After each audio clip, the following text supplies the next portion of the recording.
बच्चों, इसे देख के तुम्हें फंक्शनल इक्वेशन की याद आ रही होगी। इस सवाल को अगर आप देखो तो क्वेश्चन में ये कहा गया है कि let f be a function satisfying this functional equation. अच्छा, अगर ऐसा हो तो हमें क्या करना चाहिए, ये भी मैं आपको बताऊंगा, लेकिन उससे पहले एक बहुत ही शानदार तरीका बताता हूं जो तुम नहीं सोच रहे हो। जब भी इस तरह के फंक्शनल इक्वेशन आए तो थोड़ा सा सोच लिया करो कि क्या कोई ऐसा फंक्शन है जो इसको सेटिस्फाई करेगा। मैं आपको बताता हूं। जैसे एक बेसिक सा फंक्शन मैं सोचता हूं, let's say this is f x equals to, मैंने कहा कि सर एक्स स्क्वायर, और अगर मैं एक्स में देखो जरा, अगर मैं एफ एक्स लिखता हूं तो यहाँ पे एक्स का स्क्वायर है, एफ एक्स लिखता हूं तो यहाँ पे एक्स का स्क्वायर है। बच्चों, अगर मैं यहाँ पे वाई लिखूंगा तो ये क्या होगा, वाई का स्क्वायर।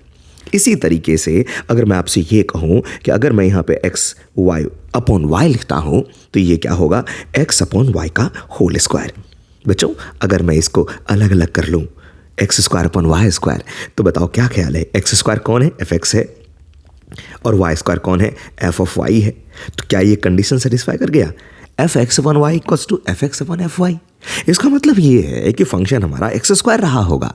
फिर किसी ने कहा कि सर एक्स स्क्वायर के पास में तो के भी रख सकते हैं, के एक्स स्क्वायर। मैंने कहा बिल्कुल सही बात है, लेकिन मैं फर्दर अगर मैं कंडीशन देखता हूँ यहाँ पे, तो क्वेश्चन में ये कहा गया है कि सर आपका f dash one equals to two के इक्वल में है। तो मैंने कहा इसको डिफरेंशिएट कर देते हैं। अगर मैं यहाँ से एफ एक्स को, अगर मैं एफ एक्स को के एक्स स्क्वायर मानता तो यहाँ से एफ डैश एक्स अगर मैं फाइंड आउट करता, दिस इज टू के एक्स, और x की जगह पर 1 पुट करता तो एफ डैश वन की वैल्यू आती है हमारे पास में 2k, और इसकी वैल्यू 2 गिवन है, तो बच्चों हमारे पास में k की वैल्यू क्या आ जाती है, 1 आ जाती। इसका मतलब फंक्शन 100% एक्स स्क्वायर ही है। मैं तुम्हें दूसरे तरीके से भी बताऊंगा कि कैसे इसको फाइंड आउट करते हैं। तो बच्चों here function is therefore f x equals to आपका क्या बना, एक्स स्क्वायर बना। अब क्या, फंक्शन तो मिल गया, अब एरिया अंडर कर्व का सवाल है, जो कि आप बहुत ही आसान तरीके से कर सकते हो। देख लेते हैं फिर भी क्वेश्चन में क्या कह रहा है, then area enclosed by the region denoted by this, यानी कि y is less than equals to f x, यानी कि x square, and the portion this, ये सर्कल वाला पार्ट है इन द फर्स्ट क्वाड्रेंट। ये हम बहुत ही आसानी से कैलकुलेट कर लेंगे। मैं आपको दूसरा तरीका बताता हूं कि इनकेस आपको ये चीज़ें स्ट्राइक नहीं कर रही एग्जाम में, तो आप क्या करोगे, कैसे सोचोगे इस फंक्शनल इक्वेशंस को, उनके बारे में बात करते हैं। तो बच्चों we have functional equation like f of x upon y equals to fx divided by fy। Clear है, fx divided by fy। तो मैं जैसे ही डिफरेंशियल इक्वेशन देखता हूं दो वेरिएबल में, तो हम ये सोचते हैं किसी एक वेरिएबल को कांस्टेंट समझते हुए दूसरे वेरिएबल के रेस्पेक्ट में डिफरेंशिएट कर दिया जाए। किसी एक को, दोनों में से किसी एक को, सर एक को कांस्टेंट समझो और दूसरे के रेस्पेक्ट में डिफरेंशिएट कर दो। तो मैं यहाँ पे कहूँगा कि चलो बच्चों एक काम करते हैं, x को कांस्टेंट समझते हैं, y के रेस्पेक्ट में डिफरेंशिएट कर देते हैं। तो मैंने यहाँ पे कहा कि keeping x constant, keeping x as constant, x as constant, differentiate with respect to y, differentiate with respect to y, y के रेस्पेक्ट में डिफरेंशिएट कर दो। तो बच्चों क्या होगा, ये f dash x upon y, अब अंदर वाले का डिफरेंशिएशन करना पड़ेगा। So I write here minus x divide by y square equals to, अगर राइट साइड में डिफरेंशिएशन करूँ, ऊपर में ये कांस्टेंट है, नीचे क्या बना, एफ वाई का whole square. U upon v rules अगर मैं यूज़ करूँ तो यहाँ पर क्या बनेगा, अरे ये तो जीरो हो जाएगा, क्योंकि एफ वाई को रखूँगा, इनका डिफरेंशिएशन जीरो, माइनस का एफ एक्स को रखा और एफ वाई का डिफरेंशिएशन एफ डैश वाई।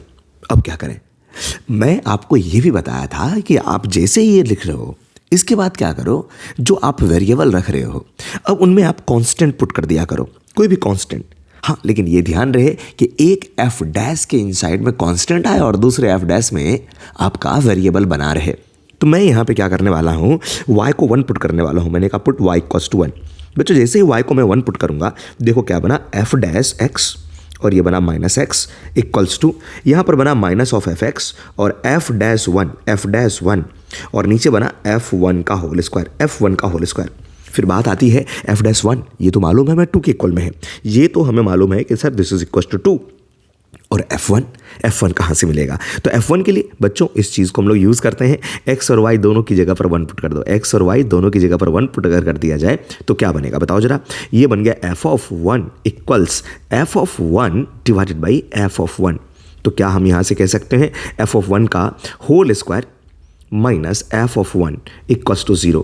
तो बच्चों एफ ऑफ 1 को मैंने कॉमन ले लिया और ये बना f of 1 minus 1 equals to 0। यहाँ से हमें एफ ऑफ 1 के बारे में बात मालूम पड़ी, एफ ऑफ 1 या तो 0 होगा या एफ ऑफ 1 की वैल्यू 1 होगी। लेकिन अकॉर्डिंग टू क्वेश्चन आप यहाँ से देखो, कह रहे कि सर फंक्शन आपका 0 नहीं होगा, फंक्शन हमारा 0 नहीं होगा। तो यहाँ से मैं कहूँगा कि सर ये चीज़ को डिस्कार्ड किया जाए और this will be valid.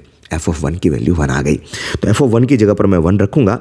So I will get f dash x, here is minus of x और यहाँ पर माइनस एफ ऑफ एक्स और ये बना 1 और यहाँ पे आपका कांस्टेंट 2 भी है ऊपर।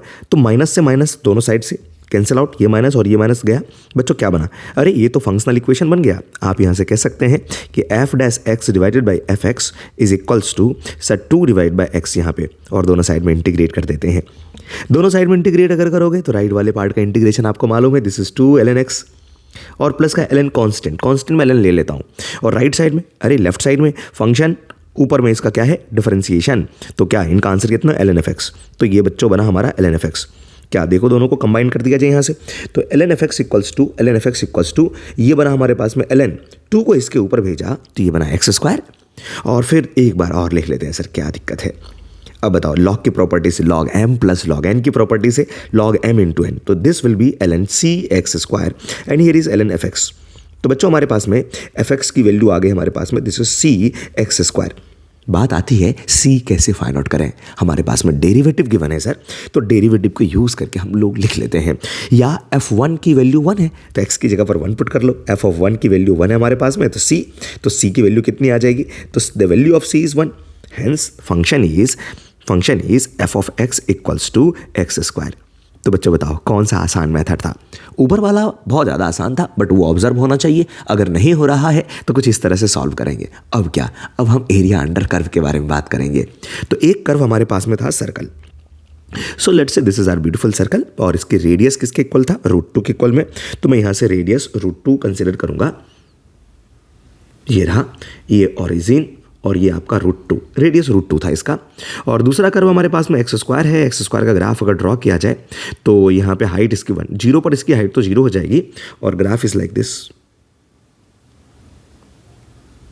सही है सर। तो अब कह रहे हैं कि सर फर्स्ट क्वाड्रेंट में दोनों ने एक दूसरे को इंटरसेक्ट किया, तो आप क्या करो, फर्स्ट क्वाड्रेंट का एरिया बताओ। क्वेश्चन चेक करो जरा। क्वेश्चन कह रहा है कि sir find the region denoted by y less than fx। तो लेस देन fx करेंगे तो ये जो पैराबोला है, पैराबोला के नीचे का एरिया, मतलब ये वाला पार्ट के बारे में हम बात करेंगे। उसके बाद दूसरा हमारे पास में and the portion this is less than 2, मतलब सर्कल के अंदर का region in the first quadrant. तो केवल हमें फर्स्ट क्वाड्रेंट की बात करनी है। So required area is this one, or required area is this, right sir. ये एरिया हमारा रिक्वायर्ड एरिया है, not visible here, let me draw like this. ठीक है, ये एरिया रिक्वायर्ड है। तो बच्चों अब बात आती है सबसे पहले कि ये पॉइंट ऑफ इंटरसेक्शन क्या होगा इसको सॉल्व करने के लिए। तो पॉइंट ऑफ इंटरसेक्शन बहुत ही आसानी से देख सकते हैं। एक सर्कल था हमारा, x square plus y square equals to 2, और ये क्वाड्रेटिक है, y equals to x square. मैं सोच रहा हूँ अगर मैं एक्स की जगह पर 1 रखता हूँ तो वाई की वैल्यू 1 आ जाएगी यहाँ से, और देखो अगर मैं एक्स की जगह पर यहाँ भी 1 रखूँगा तो वाई की वैल्यू 1 आएगी। इसका मतलब है ये जो पॉइंट ऑफ इंटरसेक्शन हमारे पास में दिस इज इक्वल्स टू 1। तो हम एरिया फाइंड आउट कर लेते हैं। तो एरिया होगा सर हमारा 0 से लेकर के 1 के बीच में ये वाला पार्ट, ये कर्व है पूरा का पूरा, इस कर्व, यानी कि यहाँ पे लिखूंगा मैं एक्स स्क्वायर और dx, और उसके बाद में प्लस का इंटीग्रेशन, फिर 1 से लेकर के √2 में ये वाला एरिया है ना सर। ये क्या है, सर्कल का पार्ट। तो ये x की वैल्यू लिख रहे हैं 1 से लेकर के √2, so I will write here dx here, और यहाँ पर हमें y लिखना पड़ेगा। तो y आप सर्कल से कैलकुलेट करो, देखो जरा, वाई स्क्वायर इक्वल्स टू ये बना हमारा 2 - x स्क्वायर। तो बच्चों y की वैल्यू क्या आ जाएगी, प्लस में 2 - x स्क्वायर। ठीक है, पॉजिटिव वाला पार्ट क्योंकि x एक्सिस के ऊपर है, तो ये बना हमारे पास में 2 - x स्क्वायर का स्क्वायर रूट, और ये dx। तो क्या आप इसके आगे सॉल्व कर लोगे बच्चों, इसके आगे सॉल्व कर सकते हैं आप। चलो मैं सिंप्लीफाई कर ही देता हूँ। ये बन गया हमारे पास में x³ डिवाइड बाई 3 और प्लस का ये फॉर्मूला x डिवाइड बाई 2, यही दिस इज 2 - x स्क्वायर। उसके बाद में a स्क्वायर बाई 2, तो a स्क्वायर की वैल्यू 2 है, 2 डिवाइड बाई 2, और उसके बाद में sine inverse of x by √2, तो ये हमारा हुआ इंटीग्रेशन। हाँ, लेकिन इस वाले पार्ट में आप देखो लिमिट हमारे पास में है 1 से लेकर के √2 में, और इसमें जो लिमिट है सर हमारा 0 से लेकर के 1 में। तो मुझे ये 1/3 नज़र आया, और यहाँ पे अगर मैं √2 रखूँगा तो बच्चों ये पार्ट 0 हो जाएगा। देखो देखो देखो, √2 रखा, कोई दिक्कत नहीं, यहाँ पे ये 0 हो जाएगा, और ये बना 1 हमारे पास में। So I will get this is plus का 1, और ये साइन इनवर्स √2 रखा तो साइन इनवर्स 1, साइन इनवर्स 1 की वैल्यू π/2, तो हमें मिला π/2 माइनस लोअर लिमिट के बारे में बात करें 1 रखूँगा, यहाँ पे बना हाफ, तो ये बना 1/2, और यहाँ पे 1 बना, और यहाँ पे 1/√2 यानी कि π/4, साइन वर्स 1/√2 इज π/4 हियर। चलते हैं, इनको सिंप्लीफाई कर लेते हैं। सो 1/3 प्लस का π/2 माइनस का 1/2 माइनस का π/4, ये दोनों कंबाइन होकर के 1/3 माइनस का 1/2, और ये दोनों मिलकर के क्या बना π/4। तो बच्चों यहाँ से हम लोग लिख सकते हैं दिस इज 6 ईयर, और ये बना 2 माइनस का 3 प्लस का π/4। So I will get π/4 minus 1/6, π/4 minus 1/6 area था, तो आप यहाँ से स्क्वायर यूनिट लिख सकते हैं। ठीक है बच्चों, मिलते हैं दूसरे वीडियोज़ में। होप सो आपको समझ में आई बात।